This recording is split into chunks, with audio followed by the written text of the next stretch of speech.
people to get this information. If they can't actually be here in person, virtually, they can tune in at a later time. And also, I think to continue to just celebrate the work through multimedia.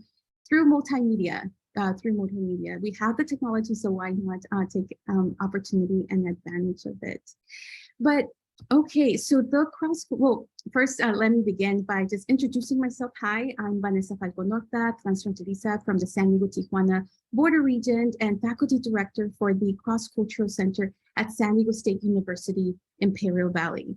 And I have the great pleasure of leading alongside with student leaders and alum the project called Empoderación en Educación, which is supported by the Division of Student Affairs and Campus Diversity at San Diego State University.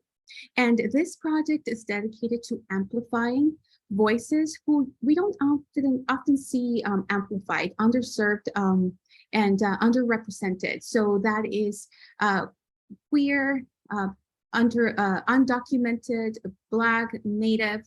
And so we're dedicated to amplifying the voices of scholars, organizers, leaders from those communities.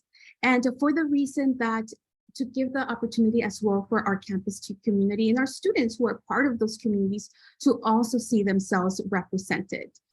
And part of Empoderación en Educación is a component of it being a student-led initiative. So we have a stellar team of students and alum from SDSU Imperial Valley who are dedicated to facilitating these activities, these events, these initiatives as well, both online and in person. So we just finished our in-person sessions at San Diego State University Imperial Valley, where we've had a screening of a play, we've had a symposium, a pride racing ceremony, all dedicated to our LGBT History Month. And today I have the great pleasure to host today's session, which is dedicated to listening, hearing the origin stories, as well as the work and dedication of our Transfronterizx queer community and their work in education. So a little bit of background of just the transborder and what does that mean for those of us who are not familiar with the term, or maybe this is the first time that you're hearing it. So transborder phenomena are prevalent along the US-Mexico borderlands, and particularly also not just US-Mexico, but really around the world. And for us at the US-Mexico borderlands, it's also a way of being, a way of life and identity as well for many. So within those lives along the borderlands, there's also a lot of diversity. Transborder communities are a heterogeneous population who vary in race, ethnicity, sexual orientation, gender expression, and so on. So it's a diverse community, and specifically for this session, we're going to focus on the queer experience. But beyond the queer experience, we're going to focus on also the excellence of their work and as well as their origin stories.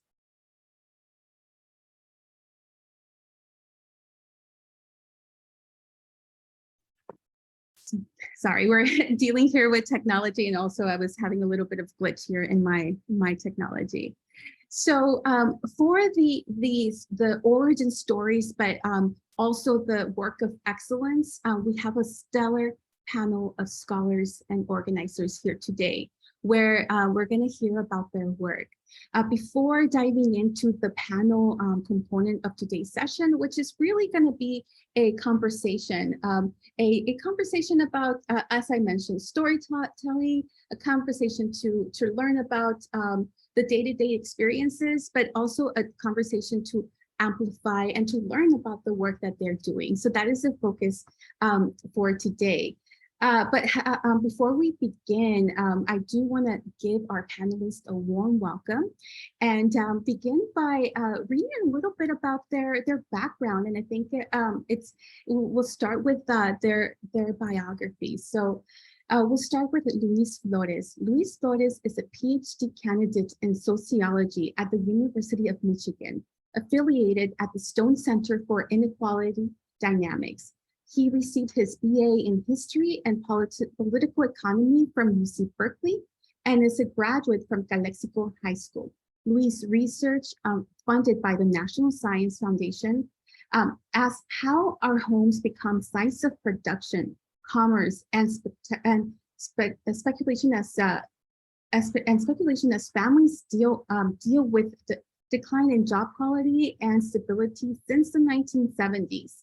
His dissertation examines the rise of home-based money-making in the United States and the origins of the contemporary flexible economy from previously stigmatized forms of immigration informally. Luis is also a co-organizer of the Imperial Valley Equity and Justice Coalition, a grassroots organization that seeks to build community power and pursuit of social, racial, and environmental justice in Imperial Valley.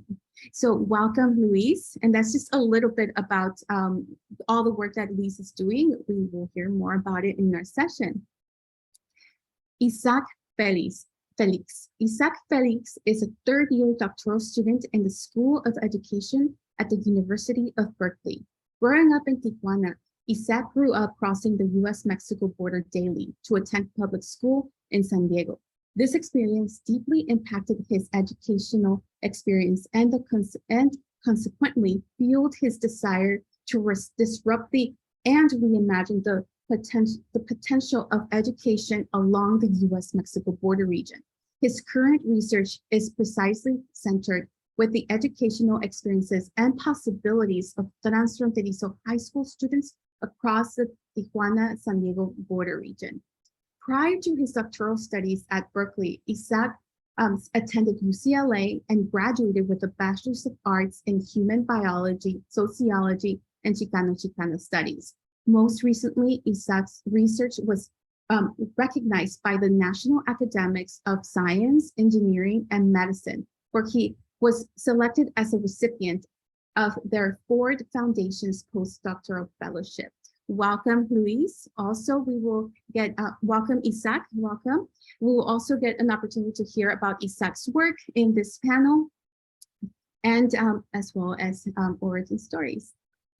Luis Godinez. Luis Godinez is a recently graduate of UCLA alumnus who obtained 2 BAs in the fields of political science and public affairs. During his time at UCLA, he participated in the McNair Research Scholar Program, where he engaged in a 2-year-long project titled Si ni de aquí ni de allá, entonces de dónde? The Transfronterizx student experience of navigating race, place, identity, and language in the search for community and acceptance. His research amplifies the heterogeneous experiences of transborder student community in relation to sexual orientation, gender identity, phenotype, and class. To add, his work aids the understanding and the complex multiracial intersectional aspect of these socialized identities and the pressure of identity within the community and abroad. His findings have led him to coin the term traumatic vivencias, the developed and pre-configuration of theory, transborder consciousness, and epistemology. Luis' project is guided by the experiential knowledge of navigation and the San Diego-Tijuana borderlands and higher education as a first-generation, low-income, queer, transfronterizo student of color. His research intersects in education, gender, joteria, racial, ethnic identity, transnationalism, borderism, community healing, and mental health. So welcome, Luis, bienvenido. Yolanda Castaño. Yolanda earned her BA in Women's Studies with a minor in Theater Arts and an MA in Sociological Practice from both at California State University, San Marcos. And she recently received her doctorate degree from San Diego State University in the Educational Leadership Program with a specialization in community colleges. Currently, Yolanda serves as the inaugural executive director for the Alliance Hispanic Serving Institution Educators. As a AHSIE is a national organization who focuses in working with practitioners supporting Latinx success in higher education. She previously served as the interim associate dean of institutional effectiveness, equity, and student success at Imperial Valley College,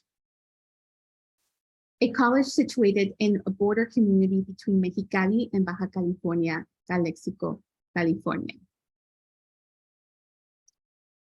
Her research agenda focuses on advancing and supporting LGBT Latinx students on campus. Her dissertation topic centered the experiences of LGBT plus Latinx students attending community college and Hispanic serving institutions in California. Her passion for Hispanic serving institutions infused the engagement as an upcoming advisor role for the Imperial Valley LGBT Resource Center, and has been instrumental in bridging her commitment to the scholarship and her comunidad.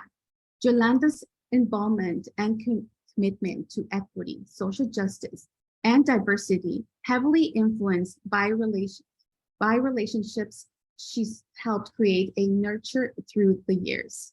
Yolanda, welcome. We will also hear more about Yolanda as we begin. So, as I mentioned, this panel is going to be a conversation. It's going to be a conversation to get to learn and get to know the origin stories of our scholars here today, but also about their work. And on the topic of understanding the origin stories, we begin with the first question, which is if you could tell us a little bit about your background and upbringing.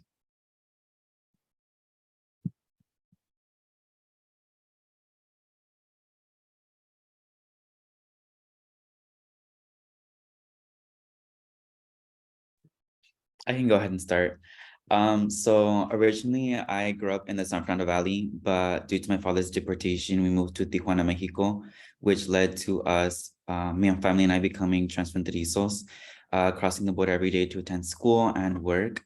And it really did have a detrimental impact on my ability to focus in school because we would wake up every day at 3 a.m. to cross La Frontera. We didn't have Century. So for those that don't know what Century is, it's just pretty much like a fast pass. It's like a trusted traveler card. And so we didn't have the privilege of having Century. So we would wake up every day at 3 a.m. to go to school. And then we would go and involve ourselves in sports and extracurricular activities just to pass the time until our mom would get out of work, just because we were also experiencing the sense of homelessness in the United States, because we essentially had nowhere to go after school. And so our mom would pick us up and we'd get home late. We would go to sleep late because we'd have to do our chores, we'd do homework. And so on average, we would get around anywhere from 3 to 5 hours of sleep. And then I ended up going to UCLA to pursue my undergraduate career. And that was where I began to really have the terminology to explain my experiences and understand what it is to be first generation, queer, and a person of color.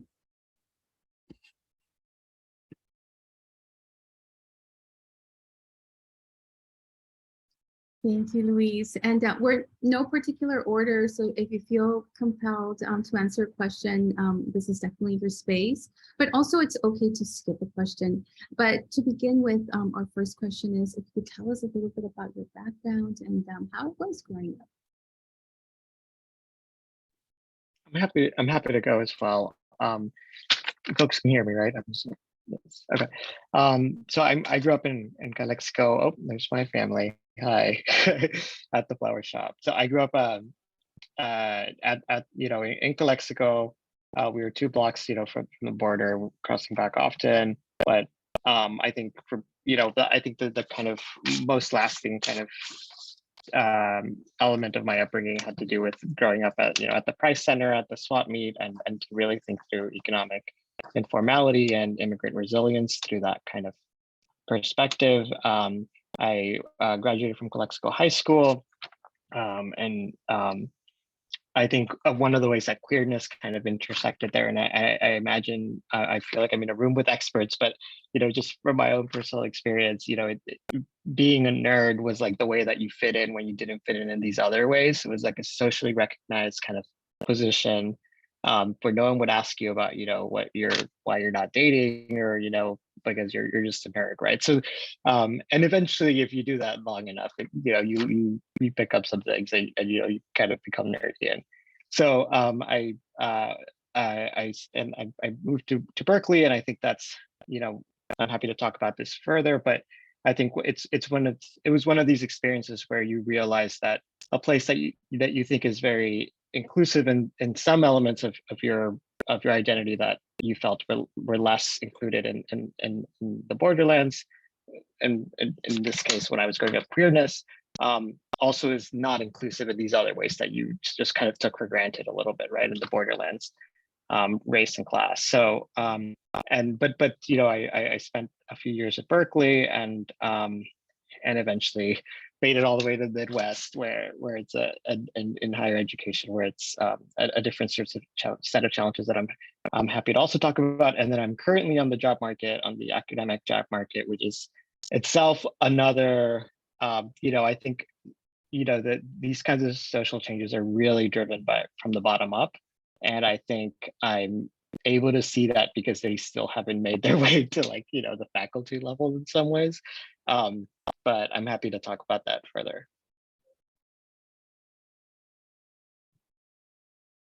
Definitely means thank you. And I hear you, the job market is turbulent and sometimes even scary place to be in. So I hope that also we can build community and support each other in this space as well, in all areas, and even the job market.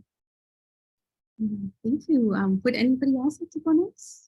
I can go next. So hi everyone, hola. My name is Yolanda Cataño, and my pronouns are she, her, hers, ella. And I was born and raised in Mexicali, Baja California, Mexico. But I came to El Centro when I was about 13 and 14. So I was really, that border experience we're talking about, that transfronterizo experiences were really deeply rooted in my experiences in Mexicali, the language issues, right? Being immigrant, what did that experience look like for me? However, I was privileged in the fact that I did have dual citizenship because I had derived citizenship from my dad. So I do want to note how these privileges kind of come into play when it comes to identities, and when we talk about identity politics, specifically in higher education. But I lived, a very, interesting life in El Centro as an ESL or ELD student. And then, dealing with my identity, being bisexual in particular, and having these emotions, because in the Valley, it's very unique. So when I say the Valley, I mean more of the border between Mexicali, Calexico, El Centro, Brawley, and all of those neighboring cities within Imperial Valley, because you don't have a lot of, exposure, whereas maybe to bigger towns and cities like San Diego in particular, and Tijuana. So you have a lot more individuals, but here it was very much like a close-knit environment where I didn't really feel safe.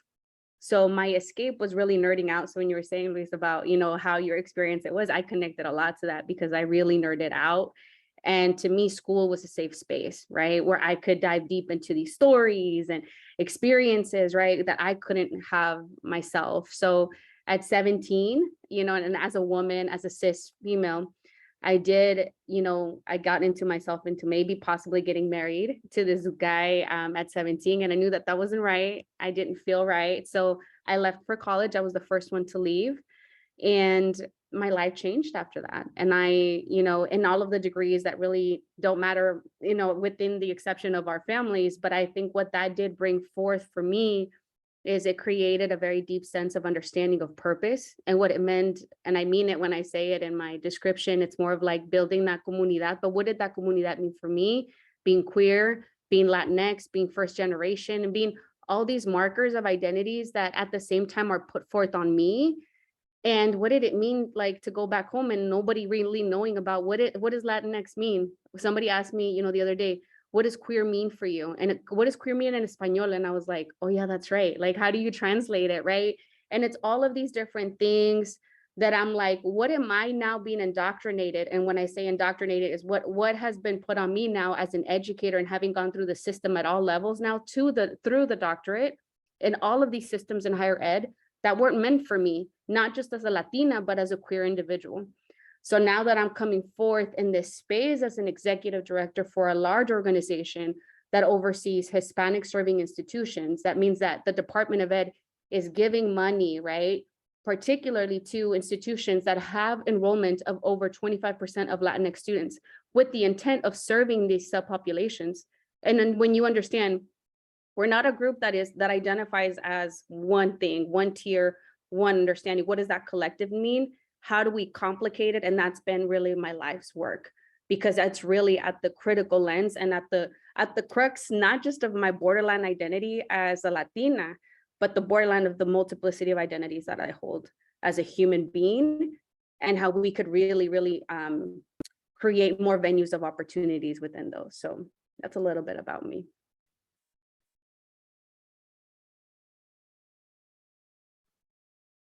Thank you for sharing. Absolutely. And you're building on to our next question. But before we go to our next question, Isaac, would you like to give us a little bit of information about your background? How was it like growing up? Yeah, thank you so much again for having me, and I'm just feeling so grateful and honored to share this space with all of you. I relate to a lot of the things that have already been said, so I'll try not to repeat so much. But again, my name is Isaac, he, him, his pronouns, él in Espanol. So I was born in San Diego, and I think I didn't even last like 2 hours in the hospital, and then my parents took me back to Tijuana because I think like my brother was at home or something like that. So basically all my life I've grown up in Tijuana. That's pretty much all I've known. So my childhood was pretty much informed by the fact that, so my mom was born and raised in Tijuana. All her family has been there. My dad, you know, they had been born across different parts of Mexico, but ultimately were rooted in Tijuana, and then eventually they relocated to San Diego. And so I think he's probably one of like the first people I met who have been crossing the border their entire life to go to school, to like go to work. And so that kind of informed a little bit of like my childhood, like how normalized it was for us to just cross the border to like do like day-to-day things. And then of course I want to highlight like obviously the privilege in that, right? Just like Yolanda had mentioned earlier, just like the privilege of holding US citizenship, right? And I always think about how it is interesting that despite being a US citizen, growing up in Mexico, how I never really thought about my citizenship like as a detriment to myself, just because it never really was a point that was brought up. Like I never felt excluded in Tijuana because of that. And if anything, I think I pretty much just became integrated into Tijuanense society. And so in relation to like the queerness, something that I kept thinking about as I kept hearing all of you, right? It's for me growing up, there were pockets of queerness in Tijuana, and I think it's because my childhood was like in the early to mid 2000s. There was definitely pockets of queerness and visibility that I saw, but I think as a whole, it wasn't something that was like super accepted or widely talked about. But there was definitely a lot more progressive feelings towards queer communities, LGBTQIA plus folks. I think definitely now, when I go back home and when I'm there, there's definitely a lot more visibility and acceptance, a lot more spaces. But of course, I think for me growing up, because I didn't see a huge amount of acceptance, that like everybody has said, that kind of turned me into that nerd that's kind of like stays at home, reads his books, and finds solace and finds safe spaces for myself. Also video games, right? So that's pretty much my life. And I will just briefly say, so I grew up crossing the border to go to school. There was a brief period in which my family relocated to San Diego just because the borderline just got a little bit too much. The wait times were off to skyrocket. It was almost impossible to go to school and cross the border and make it on time. So we did relocate to San Diego for like a couple of years before my parents just ultimately decided to move back. Then I relocated to LA to attend college at UCLA.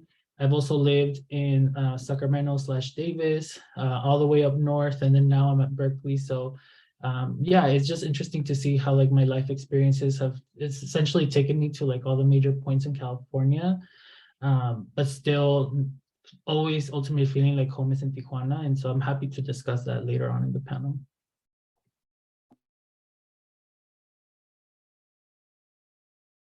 Absolutely. Any other insights about identity background before we dive into our next question? Or just, growing up?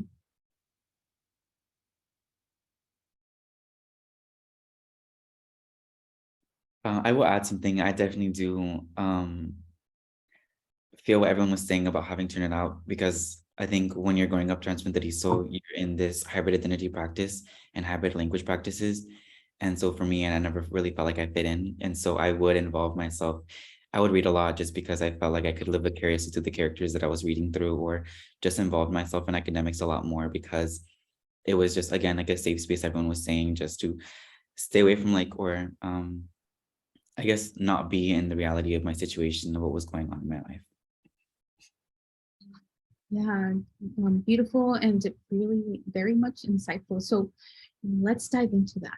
Let's dive into the academics and the complexities of finding refuge and it being a safe space, but even more than that. So our next question, and I think all of you have in a way alluded to it, but we want to dive deep now into the topic of identity and self-expression.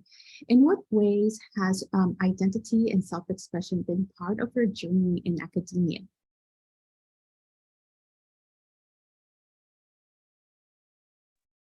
I'll just say brief, I'll try to be brief. I think just spaces in higher ed are pretty difficult for Latinos, just on that front of the Latinx, kind of Latinx, Latina, Latino, whatever your preference in terms of the terminology is, but then complicated with queer. I'm also pretty, I don't know how old you all are, but I feel like I'm now in this space where there's more research being done for LGBTQ plus communities, and there's also now an intent monetarily for institutions to take into account the experiences of queer identities, trans experiences at the forefront. So that's been a safe space in some ways, shapes or forms. But when I was in my undergrad and my master's program, I didn't have a lot of safe spaces, to be honest. It took me a really long time to kind of come out, and I will say it the way that it sounds, because it was really challenging for me to navigate the complexity of my identity and what did it mean to show who I was. And then seeing the response of what that meant and what that opposition meant coming back home. And when I say home, it's Mexicali, with my family, my tios, my tias, right? Very different context, again, in those safe spaces where I'm understanding that I could speak. There's terminology that speaks to the experience and the volume of the experiences that I experienced these at, the compoundedness of oppression. What does that look like for me?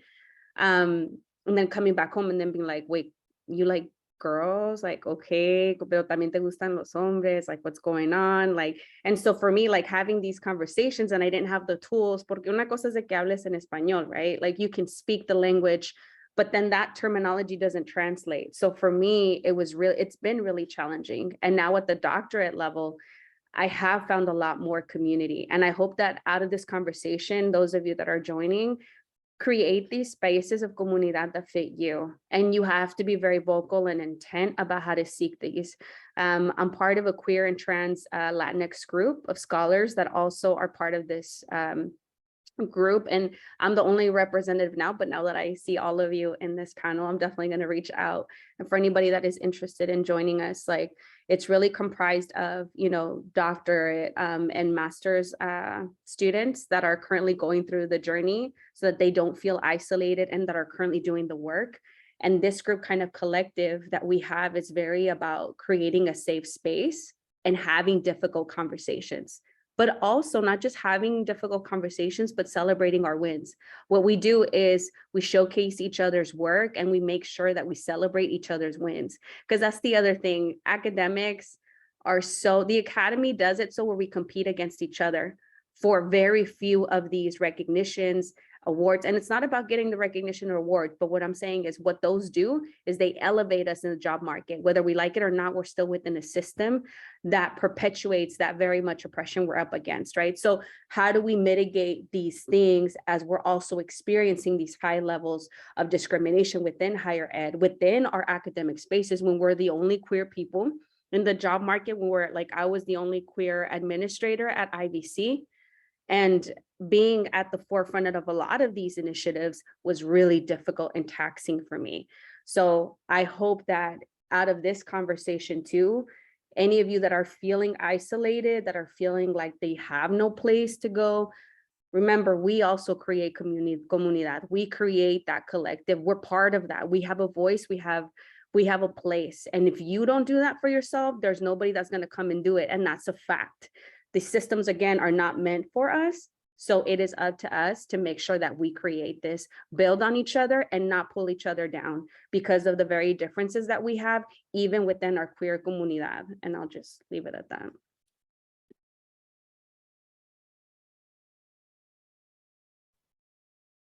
Absolutely. And thank you, Yolanda, most definitely. And I think that's one of the other components of this session is that to, yes, definitely amplify the excellence and the work and the scholarship that all of our panelists are implementing and trailblazing within the intersections of life at the borderlands, but then also queer identities. So thank you for that.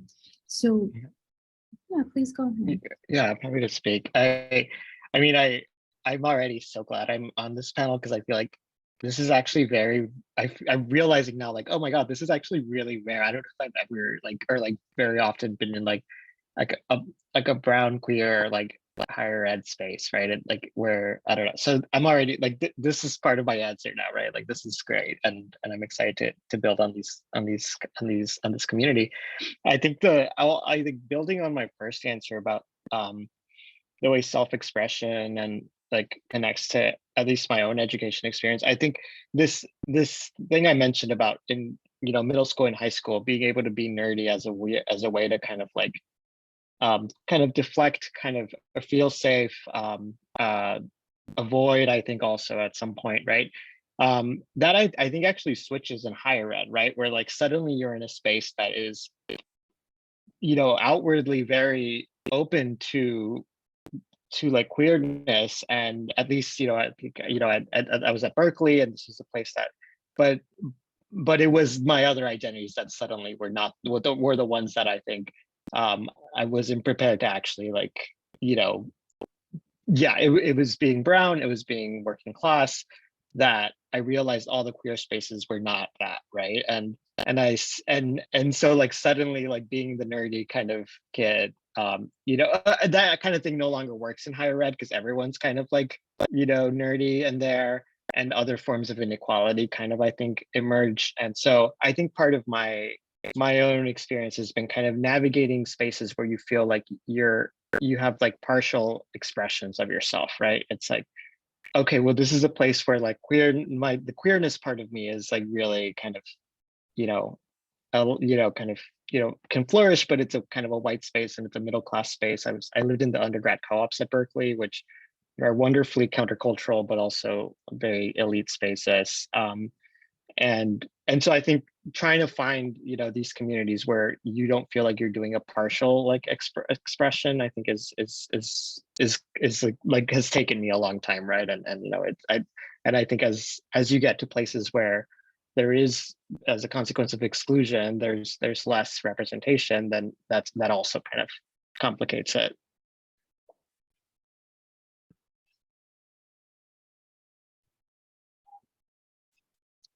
Luis, would you like to go next? Yeah. So for me, I know that I found it hard to identify within this in between, or identifying as either or. I was in a constant state of Nepantla, and I was battling with this while in the university. Same thing too when I was in high school. That's when I really started to understand my identity and try to understand who I am as a person. So it wasn't until I went to university where I really started to challenge myself and question who I am as a person. And so I was in this constant state of Nepantla where I was in this concept of in between, and I didn't feel like I fit into either category. Or, for example, I didn't feel like I was Mexican because I didn't share the same values or culture as a result of my upbringing, because my upbringing was very mezclado. It was mixed with American and Mexican.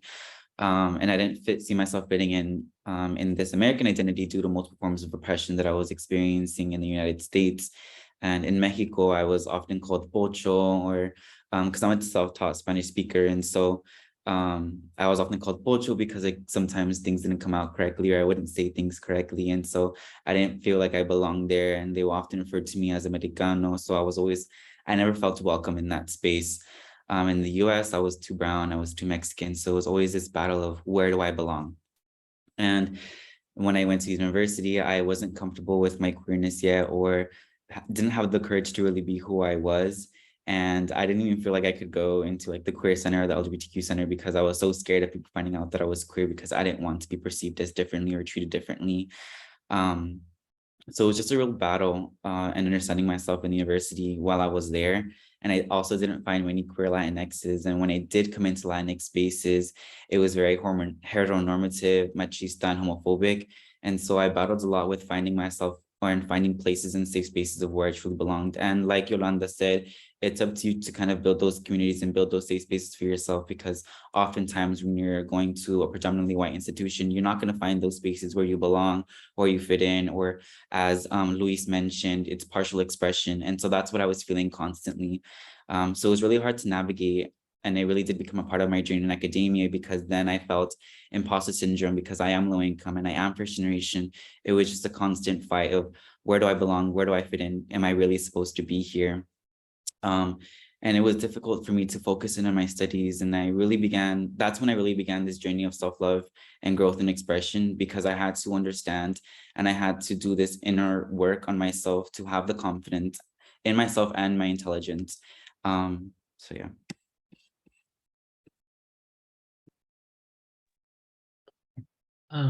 I think for me, just to add on to what everybody has already shared, for me, I think the theme in relation to like identity and self-expression has been a lot about the fear of social retaliation, meaning that I think for me growing up, like I mentioned, there was pockets of queerness that I found across Tijuana, across San Diego, right? And I think that I also found pockets of like acceptance within my family, within like others, but there was always like this looming fear of like what other people were gonna say, like in relation to like our queerness or like queer community. So it almost felt like we had to like, or at least I felt like I had to diminish myself and like my self-expression and who I am, and really like modify my manners so that they read a particular way that were accepted. And I think that was the theme even across when I started going to school in San Diego. Because I often hate this dichotomy that is often, I think not necessarily that we impose, but that other people impose of like, oh, like the US is so accepting and Mexico so backwards and there's no acceptance in Mexico. I think, at least in my experience going to school in San Diego, people tend to forget how conservative San Diego as a city is, and how militarized, and how that military culture brings in a lot of like neoconservative values.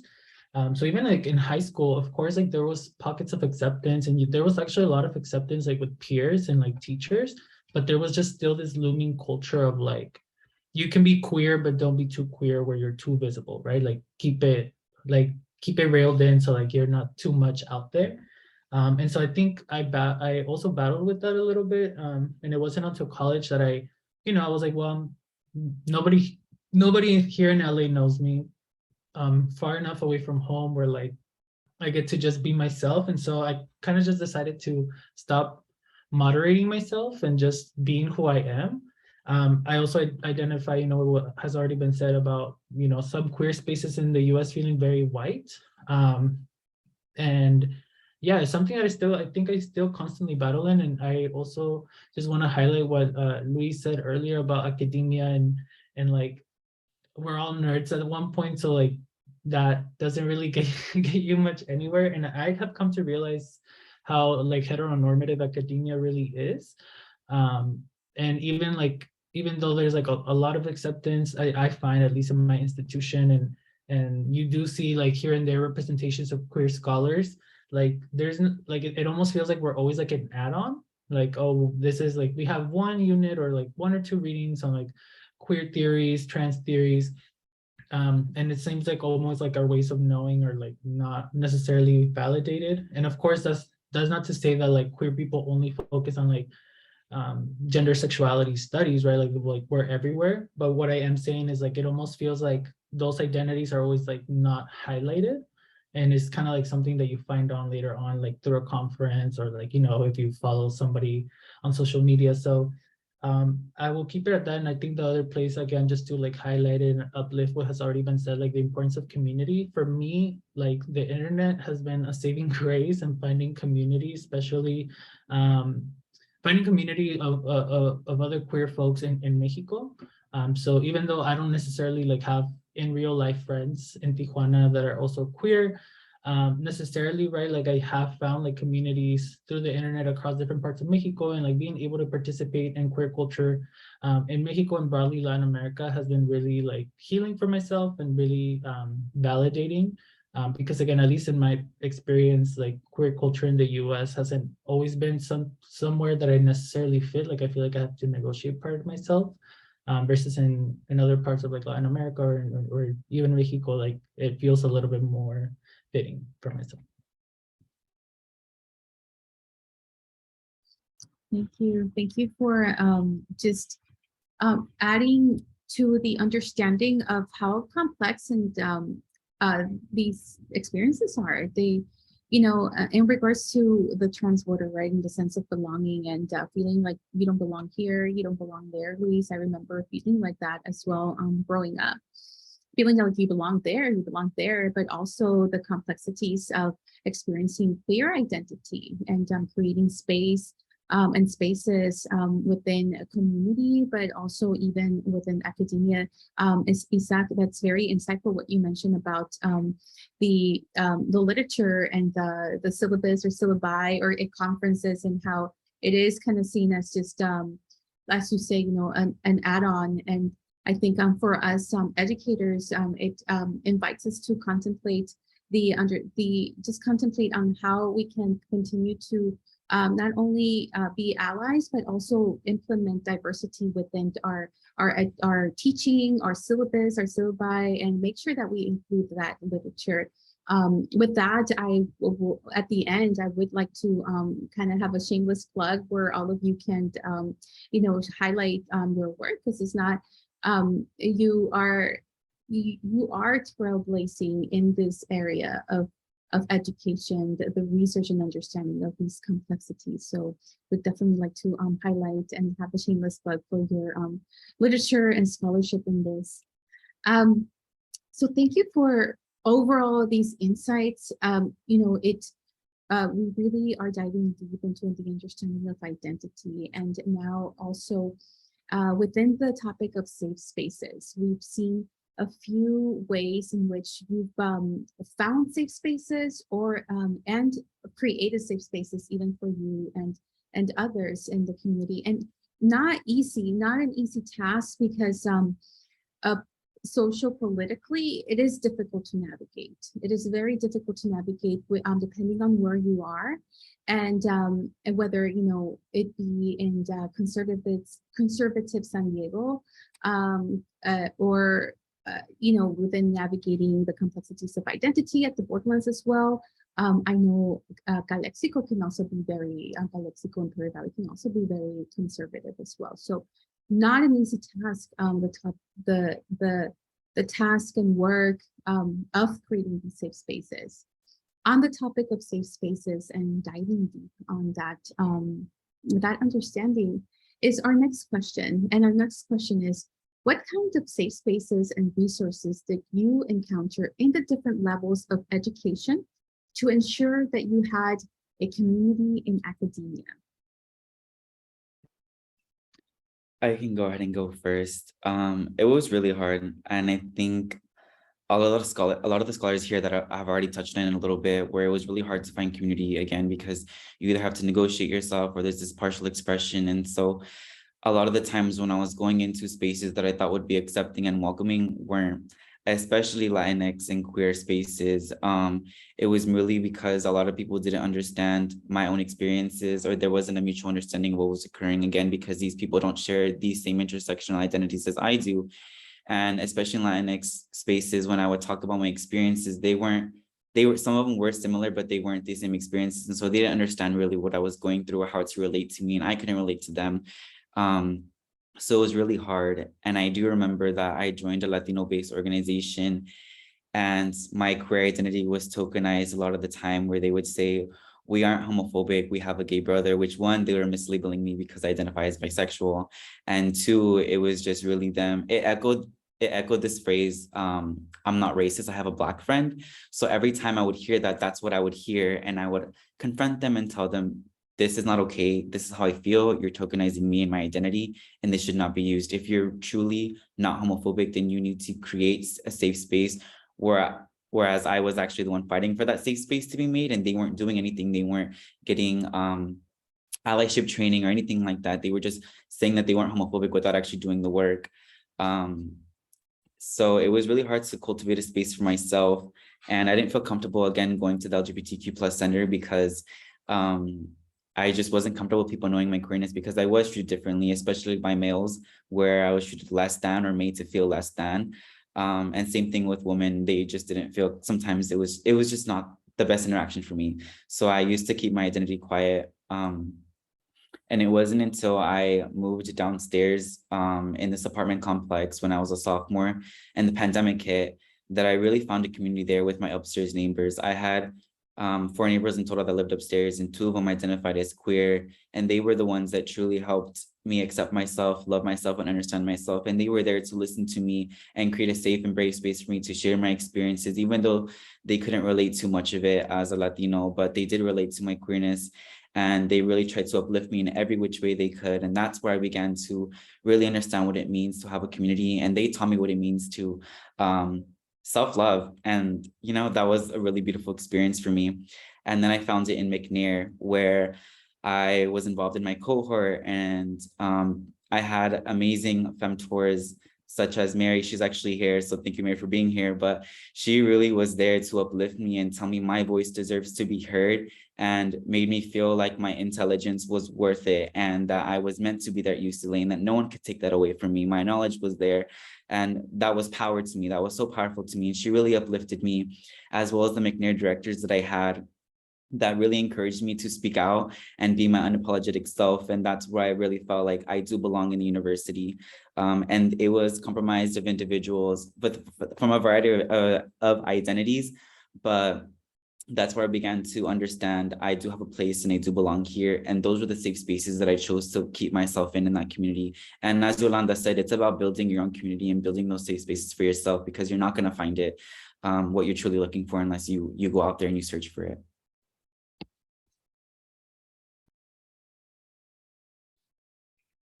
Oh, I'm happy to add, and I now like I feel like I saw questions that I'm like kind of like trying to piece it together in my own experience, because none of this was like intentional or planned or in any way, and but I think a lot of my own experience of like kind of trying to survive by finding community through entering academia, figuring out what it is, because before you enter it, it's just this kind of ideal, and this, it's this goal that once you're in it, you realize it's all these things that you weren't quite told about or prepared for.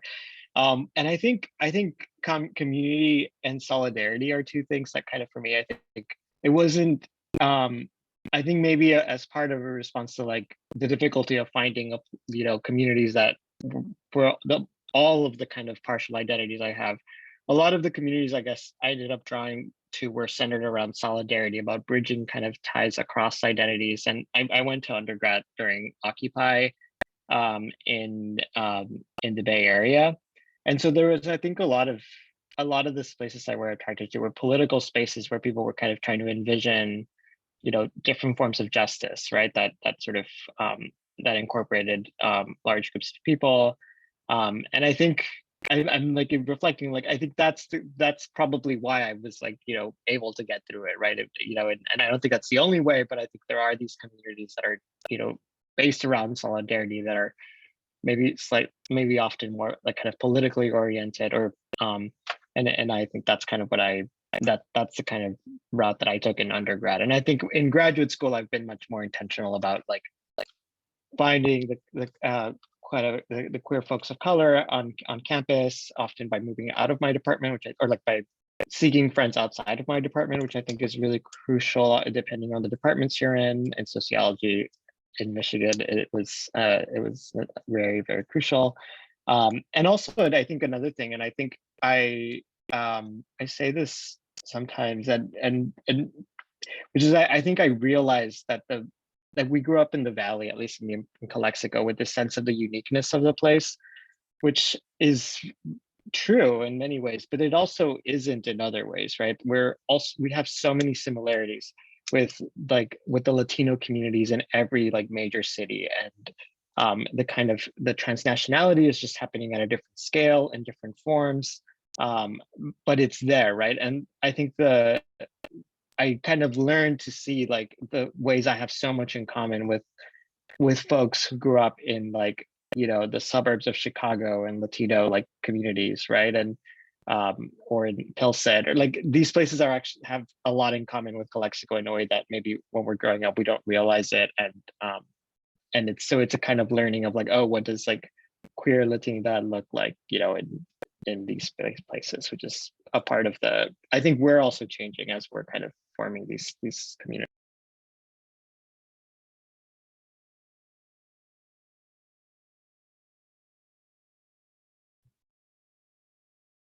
Thank you, Luis. And yeah, so sometimes we have to kind of like go out and then come back home to just see whether it be how unique our communities are, but also how similar they can be to other, whether it be broadly communities of color or queer communities navigating these geopolitical, social, political contexts. Before we dive into our next question, any other insights on the topic of safe spaces? I also do want to make sure that we say, so first, I just want to thank everyone who's shared. I think this has been so powerful and even healing for myself. So I think there has to be more spaces like these, and just where we can just be our authentic selves, because again, this is kind of like a safe space. So thank you, Dr. Falcon, for bringing this, because we definitely need more of this, not just in the academic world, but I would say outside. But I do think that in the process of safe spaces, going back to like the agency, we battle a lot internally, and we have a lot of conflict with our identities, the multiplicity of identities and the compoundedness. I keep using the word because it just feels like all these weights, and we could outdo each other in, oh, pero es que I don't have any papers, so I don't know the language, or I have this. Okay, all right, we got all the struggles in the world, right? However, what is our role in it to get us fulfilled, right? Because ultimately we are in academic spaces. We are accruing a level of privilege and status as we also partake in these spaces, right? So now we hold agency, power, and responsibility in how we bring this back to our comunidades, right? So I think part of mental health, and now that it's also become a topic of like discussion within higher ed, it's like now we see, right, the impact of our own trauma and our generational trauma. What are the implications of those as it pertains to our identities? And then what we bring then into these safe spaces. So one of the things that I have found really to be informative of the work that I do in the collective that I shared earlier is how I show up to these spaces. So if I'm in the need of something, I can clearly say, and my responsibility for meeting the needs of myself out there, growing, and the necessity for really investing in myself. And I'm not saying that from a selfish standpoint. It's if I'm going to carry the responsibility, and not from a point of like, I think I'm better than anybody else, but the fact that there are very few people who thrive in this environment, and what I need to do in order to then build and support others. But I also need to prioritize myself. What does safety look like to me? What does mental health look like to me? And especially after the pandemic, right? We dealt with mental health. We dealt with health issues overall. What are the physicality and the impacts of it? What are the social constructs that were developed based off of that? And then what's now to become the next phase of our understanding of academic spaces? beyond online learning modalities, digital equity, et cetera, right? We can talk about all these terms, but then how are we showing up into these spaces? How are we taking up these spaces? And I say that because it's also like what I've learned as an administrator. And to me, that role was really difficult. I mean, being in the Imperial Valley, leading a lot of these initiatives and efforts and feeling tokenized and what that did for my mental health. But then at the end of the day too, what was my role in saying, hey, I need help. Hey, you know what? You should have done that. What does speaking up to me look like? And what is my responsibility in it? That's my choice, right? I have a choice. I have agency. I have power. And I think really people need to understand that we all hold agency in all of this. And just because we're queer, it doesn't mean we're less than. That deficit mindset needs to change, period. And nothing else outside. They can give us resources. They can give us a panel. They can give us LGBTQ plus history. But what are we about, right? What are we bringing to the table? And that really is what's going to flip the narrative for all of us. Absolutely, Yolanda. Any other insights that you all would like to share on the topics of just safe space? Yeah, I think the only other thing I would like to contribute is that the importance of like, for anybody watching who's like, maybe has not necessarily like had the space to explore their identity, right? Or like have had, or has even come to terms like with their, whether they're queer, trans, LGBTQIA plus or not, just the importance of like finding spaces in which you, one, have space to do that exploration, right? And feel comfortable and safe in even questioning that, right? And I think too, also the importance of just like carrying yourself authentically in everywhere that you go and that you navigate. I think for me, that has actually been why I have formed such great spaces. It hasn't been because I like go in with the mindset of like, I'm gonna find a queer person in the room, or I'm gonna find like a person of color in the room. It really has been like, this is who I am unapologetically. And I feel like going in with that mindset, you attract people that are like-minded or people that are going to accept you, right?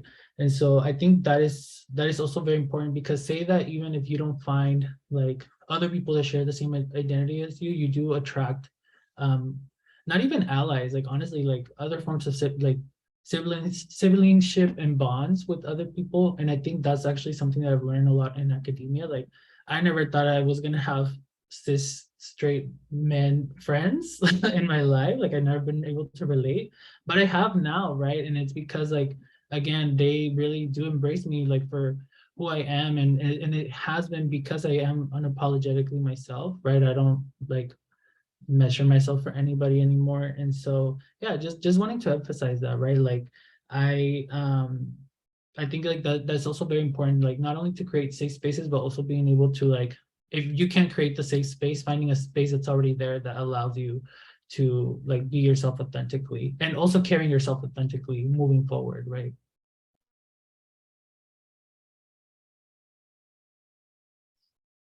Thank you, Isaac.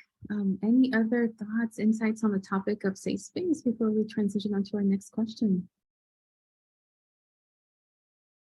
So in this conversation, we can't help but notice, note right, the kind of elephant in the room, and that is the concept of grit, right? And the grit that it takes to, whether it be to navigate the education system, a system like Yolanda mentioned that wasn't created for people of color, that wasn't created for queer people, that wasn't created for people that live at the borderlands and cross the border every single day. It takes a lot of grit, and hand in hand with grit, we often read or hear about the concept of resilience, right? What is resilience? This ability to overcome extreme, harsh environments, challenges, again, environments that aren't created for people of color, for queer people, for people at the borderlands.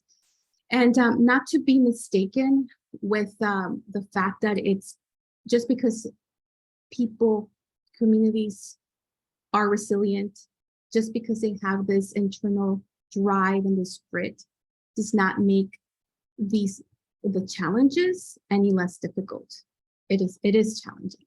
It is challenging to navigate. It is challenging to excel. It is. And with those challenges do come, whether it be physical stressors, psychological, and mental as well, in regards to just the difficulties. I think at times it's kind of like glorified, like how, you know, you're so resilient, but hey, it doesn't make it any less difficult. So just kind of wanted to mention the, you know, grit and resilience before we dive into our next question that kind of alludes to that, to those concepts. And our next question here is academia, especially post-secondary studies, can come with a lot of stress and burnout. And yes, it can come with a lot of stress and burnout. Could you share how you have navigated academia with your intersectionalities of being queer and a first generation student? And I'll read it again, just I know it's a lot. And I have to mention these questions were created by our stellar group of students and alum who are behind the work of Empoderación and Educación, which are amazing questions, really, really profound and deep. They get you to thinking. So let me ask this question again. Academia, especially post-secondary studies, can come with a lot of stress and burnout. Could you share how you have navigated academia with your intersectionalities of being queer and first generation? I can go ahead. For me, I learned early on because I did burn myself out. It was actually really bad because I allowed myself to be in spaces where I wasn't valued or appreciated, and it was really detrimental to my mental health. And so for me, it was my sophomore year where I really experienced this burnout, and I fell into really bad depression, and I was battling with my anxiety disorder. And so I was just a complete hot mess. And it wasn't until I had another femtor come into my life and tell me, look, you need to take yourself out of spaces that don't value you, and you need to ensure that you have authentic connections because that don't drain you. And that's what I wasn't doing. That's the exact opposite of what I was doing. And so I really learned to not be in spaces that didn't allow me to be my unapologetic self. And that's something that really stuck with me throughout my academic career. And it was really just relying on communities that really accepted me for who I am. And it was, for me, it was not giving, it was not caring about what anybody had to say about me or what anybody had to think about me, because no matter what, people are always going to have something to say about you or think about you. And the thing is, you can't listen to those people. And especially when it's coming from people in higher education, for example, teaching assistants who are in that post-secondary level, who are getting their graduate or master's degree, who are already professors, right? People are always going to bring you down. I had professors and teaching assistants in my classroom that would bring me down a lot, that would question my intelligence and my integrity and really, you know, try and bring me down. But it was about me not caring, or me always trying to prove them wrong. Right, especially being first generation, being queer, you're not accepted. And, you know, as you mentioned, Dr. Falcon, these spaces and these institutions are made for us. And it was constantly fighting to be heard and to be seen.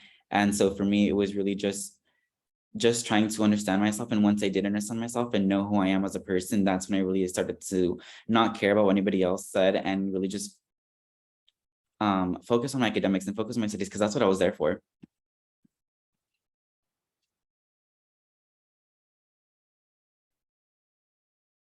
Thank you, Louise. I think that's kind of hard to answer, right? I don't know, like, if there's I also feel like it's problematic. I'm gonna go back to what, and I'm gonna say this, and like, I don't know how to break it down, Doctor. So bear with me, Dr. Falcon. I do think that there's an expectation for us to have grit, perseverance, and resilience. We're not allowed to kind of sit down and like venture what that depression can look like. And so I do want to offer that if people are just experiencing these high levels of depression and high levels of anxiety, to also, like, that is part of the experience, academic and non-academic, right? And I think that that kind of has to be established, where as you're going through, it doesn't matter how many degrees you have, like, you're gonna experience this, right? It's gonna be, it's really a lot of anxiety because you're dealing with inner conflict again. And what does that look like? I mean, and anything can trigger, right? Everything that Luis was saying earlier, there's a faculty member, I remember in one of our assignments, they were talking about, name all of the things, the bad things or names that a person can be called. And when I was younger, I had a tia that, called me machorra, and I hated it. I hated every time, they would call me that, because it was like, it was just really offensive to me. And I hated it. And I struggled with it. So here we are in this assignment, and I'm feeling triggered.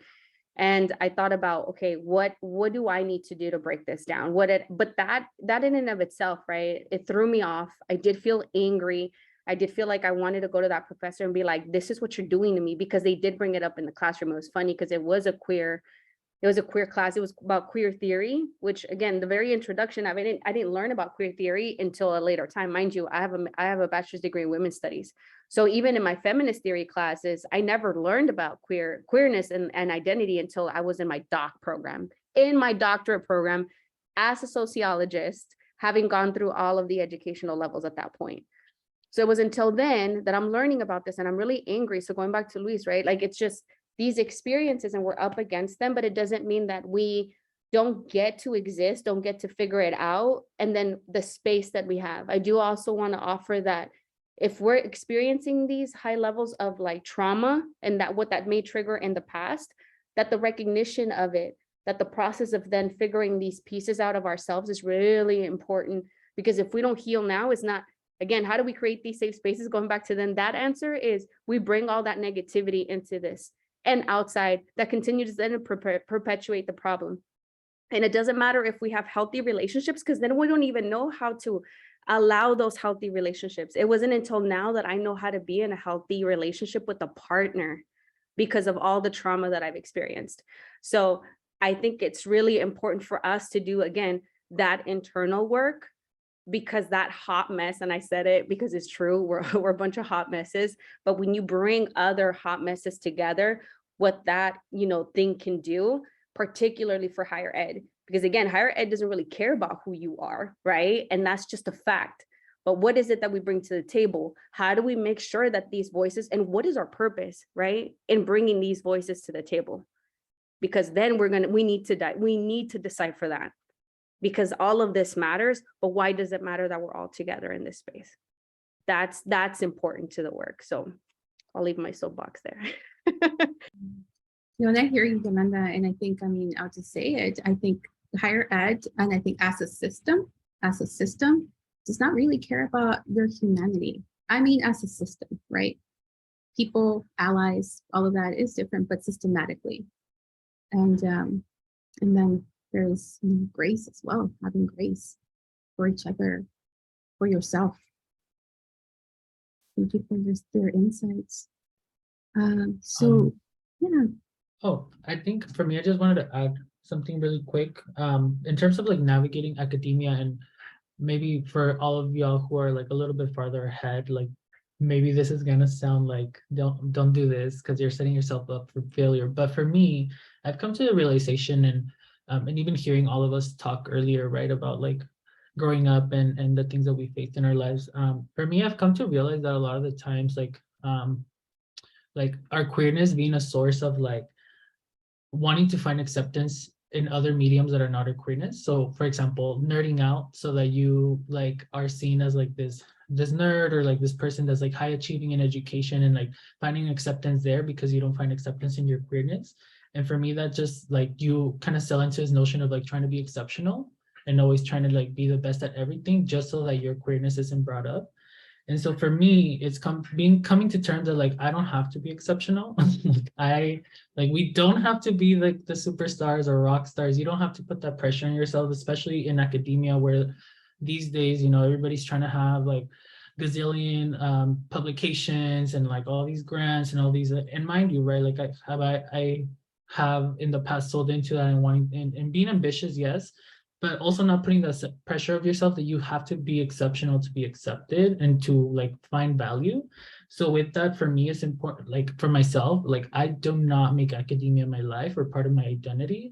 This is just a job that I'm in and that I'm exploring and that so far I'm enjoying, but really building that strict boundary with myself where like this is, and I'm grateful, right? Like before academia, I worked a 9 to 5 and I really learned the boundaries of like, this is work. And I think with a lot of my peers, I see them like really, really burning themselves out, or really like pouring their whole life. And mind you, rightfully so, a lot of our work is very connected to who we are in our identities, but you cannot make academia your life. You don't have to, and also like, I think we need to stop performing academia, right, in academic spaces and outside. And what I mean by this is like, sometimes in my own department, I hear people being like, oh, I'm so tired, I stayed up so late because I'm working on like 4 publications and this, that, and the other, which is great. Like, voice your concerns, but I think also part of that is that you are communicating, right? Like, well, I'm working on 4 publications. This is why I'm tired, versus me, where it's like, girl, I stayed up till like 4 a.m. watching Netflix. That's why I'm tired. I'm not writing these papers at like 4 a.m. I'm like just at home with my dog. You know what I mean? So I think it's important for us to be mindful of like, when are we trying to be exceptional because we are, you know, as a traumatic response to maybe not being accepted in our past, or trying to like find acceptance like externally, and when are we doing performativity for the sakes that we're feeling peer pressure, or when are we actually communicating, right, that we are tired. And I think that it's very important to have those distinctions and those boundaries, especially as you're navigating academia as a queer first-gen person, right? Like, you're not always going to know everything, and that's okay. Voice that. Like, for me, it's been super important to like voice when I don't know something, and having that humility to admit that I don't know something and I don't have to be exceptional. I don't need to know it all, and it's okay to ask for help. And I'll end with the importance of vertical and horizontal mentorship. Vertical meaning, you know, the people that are higher up, so like your professors, or like maybe people that are like up way beyond their like they're at a place where you want to be, asking for that vertical mentorship, right? The people higher up, but also the horizontal mentorship, like with your peers and your colleagues, like making sure that you're not hoarding resources, that you're always sharing out, because that's super, super important, especially for me. I would not be here if it weren't for that horizontal mentorship, or like my own peers being very generous and mutually being generous with resources and knowledge. I can add briefly, and I think this is one of the big questions, because it is so much what the experience of grad school, at least like has been for me, is this is the physical form that a lot of the other kinds of questions take, right? It's burnout, they're like physical kind of and emotional kind of reactions. And I think just kind of touching on or synthesizing, I think, points that are being made is that it is kind of an idiosyncratic thing of how you navigate it, and it's both about community and yourself, right? You can't just expect your community and put it all on, like trying to form, be a social and form groups and hope that that's going to get you through. It's also this internal like learning process about your own kind of baggage and trauma, but also like what you need that may not be what other people need in order to sort of ground yourself. And this is like the longest marathon. It's the marathon that you do every year, right? And what you're going to need is going to be different. And I think for me, the pandemic was actually a moment where like it got so intense that I think I just had to learn like ways of managing stress that I had avoided for many years, right? And just in this non-crisis academia time, which is itself, really. But now I realize like a lot of the skills that are a lot, some of them are about like building, like Luis mentioned, like relationships that are like kind of not just extractive, or like not where you feel like you're both kind of fully kind of engaging with people, and they're coming to you and you're going to them. But I think also just like I got into biking, and now I'm like biking all the time, and these other kinds of like much more like specific to you kind of things that you like, once you find them, you're like, okay, this is the thing that works for me, right? So I just to summarize, I think it's about learning how to build particularly supportive communities at the same time that you're like doing this personal work of figuring out what kind of care you need, and what works for you, and really making time for that, and protecting. I'm just gonna add something real quick to everything that Isaac just said too about performativity, because I will say let's not forget that higher ed made it so these systems, like, especially with the job placement, it's not that the publications and the writing and the constant writing and all of that, there's pressure to do it for a reason, right? Because we're also up against each other for these roles and these positions that are very, very difficult to get into these systems, right? To get a tenured position for a faculty position, to get, and again, not just in the sphere of higher education, but even outside, that competitiveness exists. There is pressure for us to get a job because in addition to our identities, right, we're still responsible for our communities, right? We're still responsible. Our parents did a lot. So when we talk about where we come from, right, especialmente like in las zonas fronterizas, right, like that's poverty at a different level than we're experiencing in the United States, period. Even the pandemic showed us, right? I could go to Costco, I could be on unemployment and I'd have resources where a lot of my, community members didn't. They had nowhere to go, right? So what did my time look like when it came to that level of productivity? So those things exist, the pressure exists. I think going back into what I really like that vertical and horizontal like mentorship too, and what that could do for building. And again, the agency of every one of you in this room, I hope, reach out. And Mary, thank you so much for being a mentor to Luis, because I think we definitely need more people like that who are supportive of these journeys, so that if I have a question, like I have very strong mentors, right? And femtors. So I go to them and I'm like, listen, I can't do this. I can't write this paper. I'm having a very difficult time. I took quantitative studies and I wanted to die. Like I just wanted to die. And I remember I went to my mentor, I was crying. I was like at my wit's end and I was like, I'm going to quit this program. And he said, Yolanda, you're not going to quit, right? Had it not been for that one person that night that took my call at 1 o'clock in the morning, I wouldn't have not made it this far. So I want to offer that as we're building this comunidad and all of this, right? That person, that hands. So now we're becoming those people, right? To the next generation. That's the responsibility that I'm talking about. So all the stuff that we're dealing with internally, get it out, get it out. The productivity is real. Higher ed, again, is not going to change for us. We have to figure it out. So those publications, Isaac, if you ever want to publish, let's go.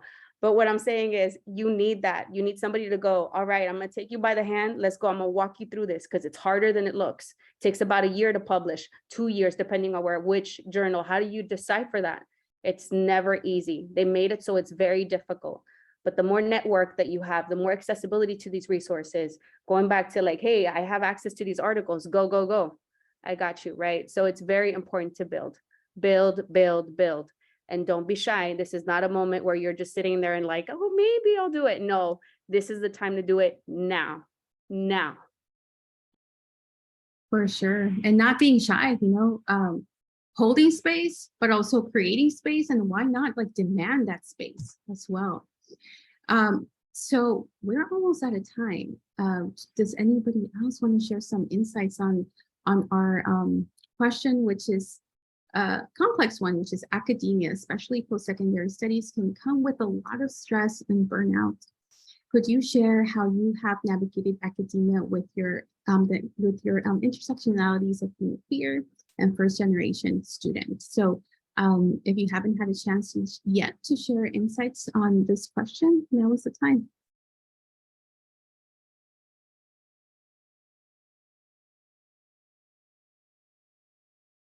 So now I'm going to go ahead and ask one last question before we open up to Q&A.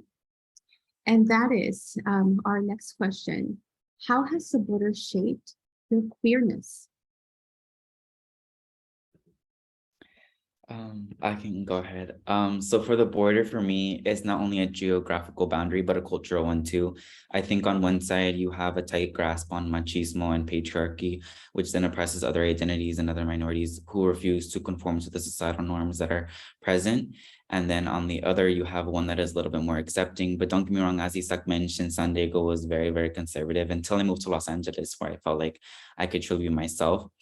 And I had to code switch. And as a transfronterizx, so as I mentioned in one of my earlier responses, there was a hybrid identity and hybrid language practice, and especially with my queerness. So I didn't really feel accepted as a queer Latino there. I was always kind of scared to be queer there, again, because of the area that I grew up in, and especially because my parents are Christian, and I grew up in a very spiritual and very religious household, and the church that I went to was also very narrow-minded, you know. Don't get me wrong, I still practice Christianity, just not with the church, and I still pray, I still, you know, do all of that, but just not with the church because I understand that the church needs work.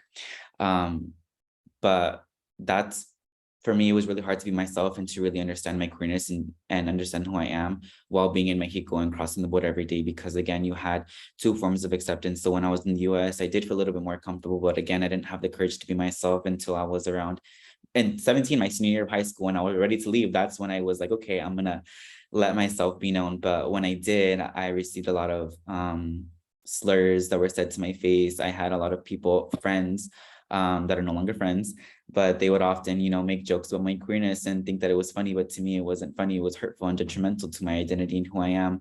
And so for me, I think for my queerness, it shaped me in the way that I didn't feel accepted. I didn't want to be queer. It made me hate myself. And it wasn't until I left the borderlands that I really was like, okay, I actually do like myself. I'm pretty funny. I'm cool to be around or whatever. But, you know, I think for the most part, it was oppressing myself and really telling myself, don't be this, don't do that, because you won't be accepted. And now coming back, now I don't, can I cuss? Wait, am I allowed to? Now, you know, I'm doing it. Now I don't give a fuck. Like now I am who I am. I am proud to be who I am. And if you don't like me, then that's not my problem. That's not my fault. You do you, I'll be me, but we don't have to, you know, we don't have to connect paths or paths don't have to cross. But for me, the borderline has really been a space where I was able to figure out myself and understand, you know, but again, that's what Yolanda was also saying too. It's up to us to do the work. And so now what am I going to do about it? That's kind of where I'm at right now with the border and my queerness. I think I think one way that there's this kind of trope, I think, in like a white version of queerness, that like you leave your rural community, you go into the city, you find yourself, and you never go back, right? Like, and you leave your family behind often. And you know, they're different kind of.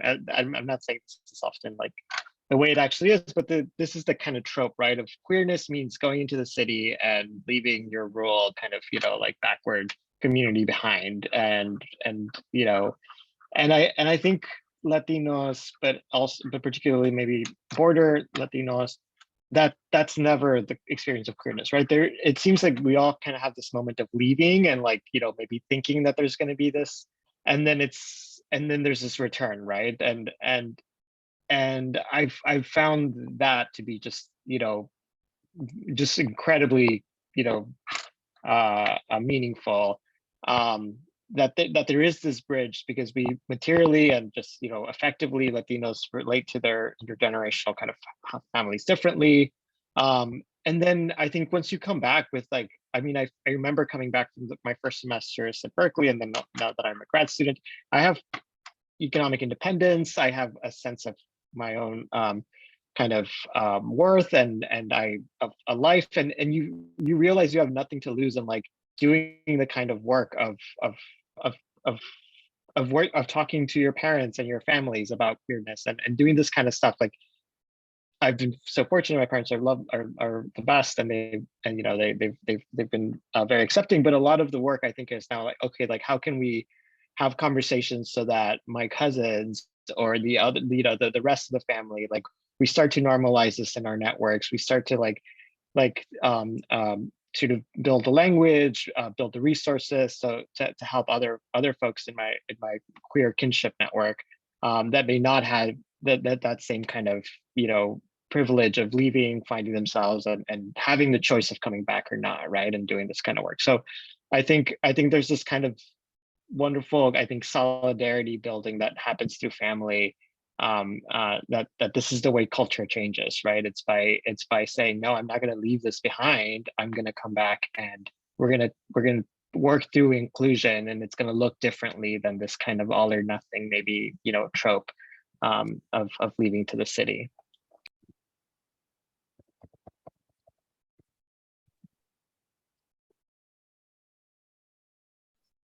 Luis, do you want to go next? Just because notice you unmuted yourself. Oh no, sorry, that was an accident. Does anybody want to go next? So the question is, how has the border shaped your queerness?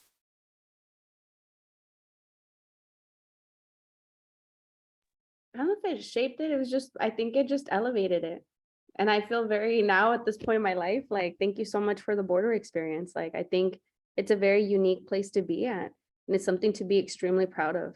And honestly, that's where I feel like I'm at. And it's very, every space that I occupy, I'm from Mexicali, Baja California, right? Like, it's just powerful. Like, I am the first thing, you should see my graduation dance. When I partied, I puse, yo soy puro cachanilla. That's exactly what I did. I wore my cap and gown and that's what I did. And I was like playing the banda all day. And I was just, it was a proud moment. It was a really proud moment to have that moment with my dad and my family.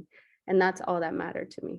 And I will say just grateful for who we are, right? Who we get to be and how we get to then now expand on it, right? Because the zonas fronterizas and just a borderland experience is not what it was before. So partaking in this change and where we are now and as a society is a unique place. So I'm looking forward to what you all bring to in your research. And I'm looking forward to getting to see and seeing you all flourish in your spaces and what you bring back to the communities as well. Thank you. I'll just quickly say, like, I feel the same as Yolanda. Like, I don't know how it shaped me per se. Maybe that's like a coming soon or TBD, like to be determined. So, but I will say, like, I think for me now is just, and I related a lot to what you were mentioning, Luis, earlier about like being like having the privilege of like having parents that are very loving and having a family that is very loving on both sides. But now it's just like as I'm growing up and coming to different stages of my life, like what the queerness entails, right? Like I'm thinking family, partnerships, etc., right? Like what that actually looks like, which is why I say TBD, because I don't know. I haven't gotten there just yet in terms of like having that in the border region. So yeah, like, but I will say like that I know that there, I also want to acknowledge like how much change there has been, like especially in like the last couple of days, right? When it comes to like queer issues, like I'm thinking here like legally and then like politically, right? In Mexico, in the United States. So that's all to say that like I think it's ever changing and it's going to continue changing, and like hopefully it's towards a better future for all of us. But yeah.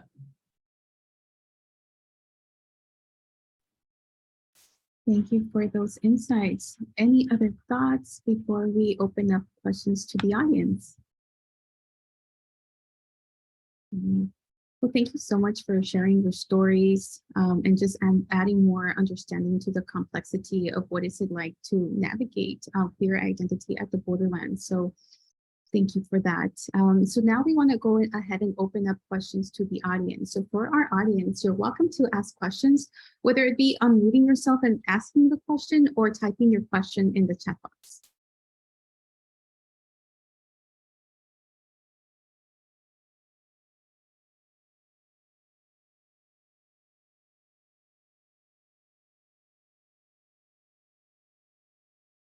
And so this is definitely the time to ask your questions. I do have a concluding question for our panelists to close.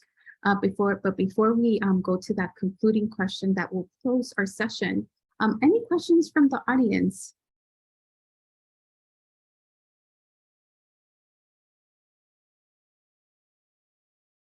Also, I do want to just have the opportunity to provide a shameless plug.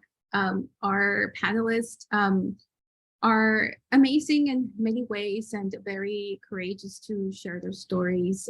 I know that they're also doing amazing work in creating safe spaces for queer communities, as we've learned in this session, as well as their research.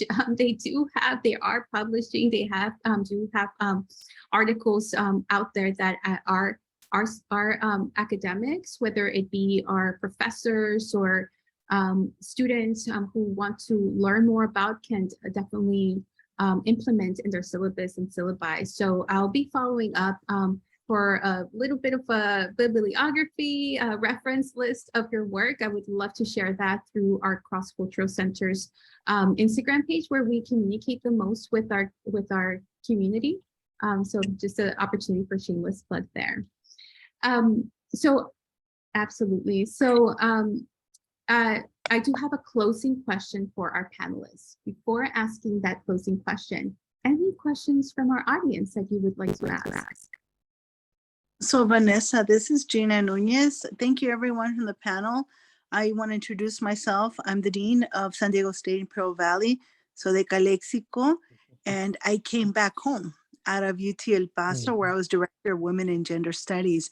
So I want to thank Yolanda and just the reflection of learning about queer theory in your PhD, right? So perhaps this would be an invitation to share, you know, a seminal piece of literature or something that really helped you think critically about queer theory and queer identity on the border. There's a conference held by Ansaldúa scholars, I think in San Antonio next week. And they're scholars, but that's kind of far, you know, no todo el mundo va a ir a Texas to learn about Ansaldúa, but I think if there are critical pieces that people can share and say, this was really important in helping me with the language or helping me articulate how I feel, this is an invitation. Que no sabemos todo. I went from anthropology into women and gender studies and felt I had a lot of catching up to do, right? Like now I have to learn all this because this is now my new arena. And I feel like we're always feeling like we're catching up. And I want to acknowledge and really thank your conversation that y'all contributed to on the burnout. Because when you're the only one in the classroom, you're the only one in the department, it's not that we don't know how to say no. It's just that the need for us to represent and be accessible to our students is very great. And so it's also at the institutional level where we're not being represented. It's really taxing on those of us who are in the room, right? So I just want to open this as an invitation. If you want to share something you're writing, if there's something you said, esto me influenció mucho, and share it so that we can learn from each other. And I really appreciate when you said create the safe spaces so we're not competing with each other.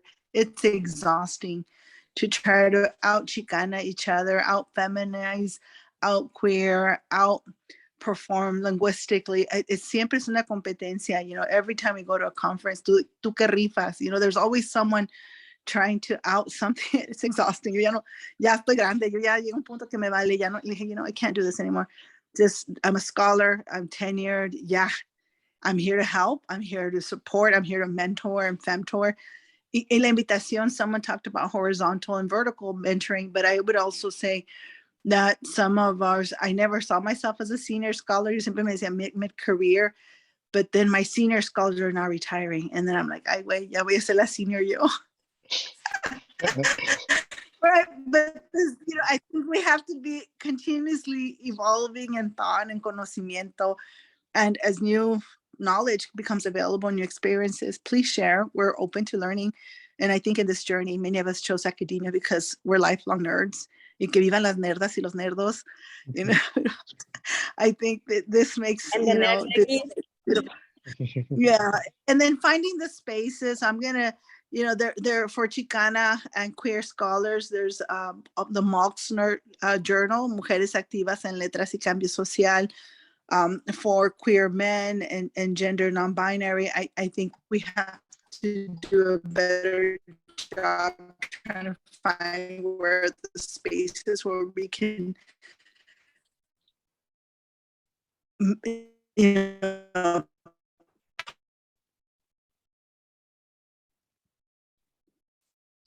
Yes, and bear with us. I know we're you know, we're navigating here a lot, and also the virtual publish and so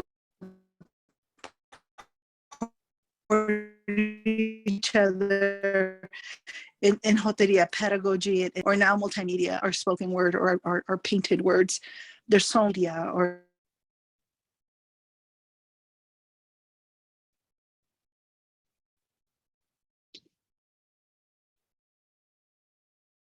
Can you hear me? Yes. Okay.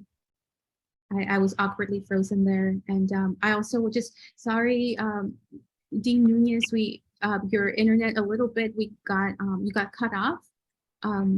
If I just wanted to say you're invited to visit with us. If you're ever in the valley, échenos un pita station, right? I'm really interested in inviting ourselves this dialogue. Know each other. Thank you for being here today.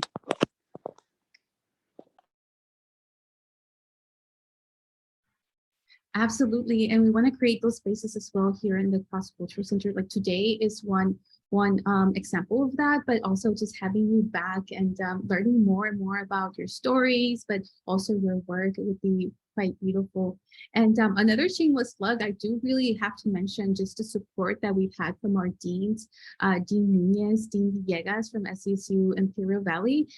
It's not easy. Sometimes it's not easy navigating even the social political, and they've been very supportive in our LGBT History Month series of events. So I think I can't help but have that shameless plug right here and now. Also a shameless plug just for the support from our sponsors, the City of Calexico, as well as Imperial Valley Equity and Justice Coalition. Shout out and thank you for supporting our past in-person events. It's greatly, immensely appreciated. As well as to our Empoderación and Educación, young educators, leaders, and students from SDSU Imperial Valley and alum. We have Cristi Jimenez, Carlos Fitch, Victoria Lara, Ivana Avalos, who are behind this work and who created these questions and who have been working really hard this month with undocumented advocacy as well as LGBT History Month. So I think their work is also important to note.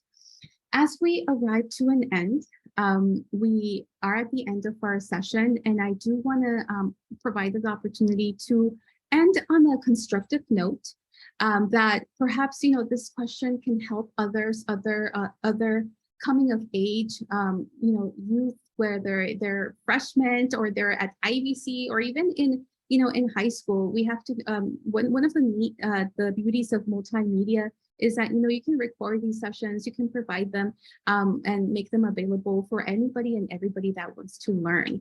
So the question that I hope it can be constructive, but also just supportive is for our panelists. If you could give yourself one piece of advice, if you could give yourself one piece of advice to your younger self, what would it be?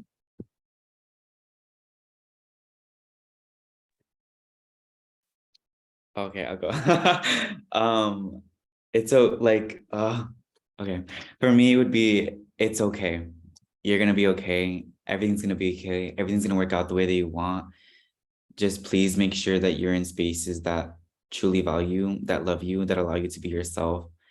And just trust yourself and trust your gut.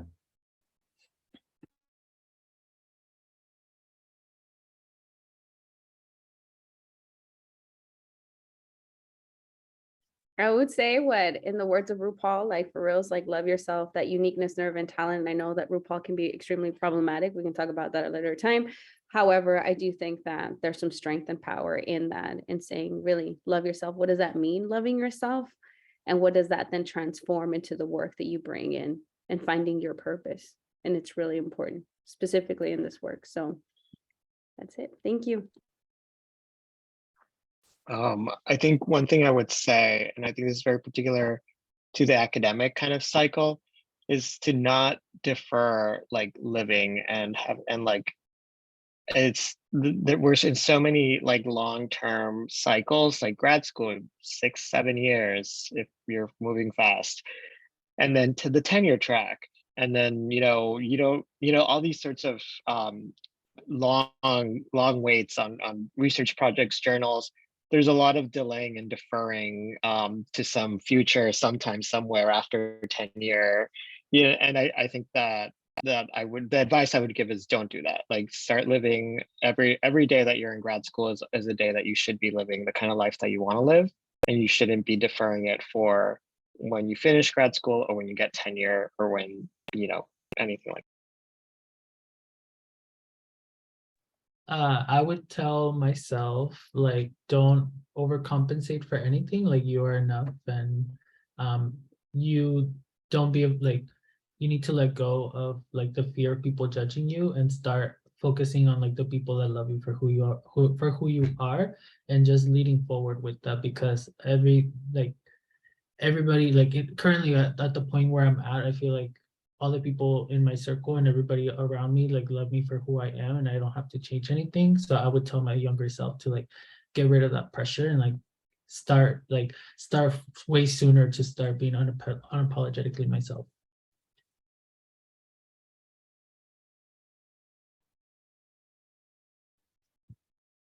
Well, thank you so much for your insights, your story, your overall just brilliance and being brave, to share in this space. With these pieces of advice, we end our session. We look forward to being in community, keeping in contact, and supporting each other in this journey. Bye. Have a great evening. Have a great rest of your day. Nice to meet everyone. I hope to see folks around. Bye, everyone. Thank you. Thank you.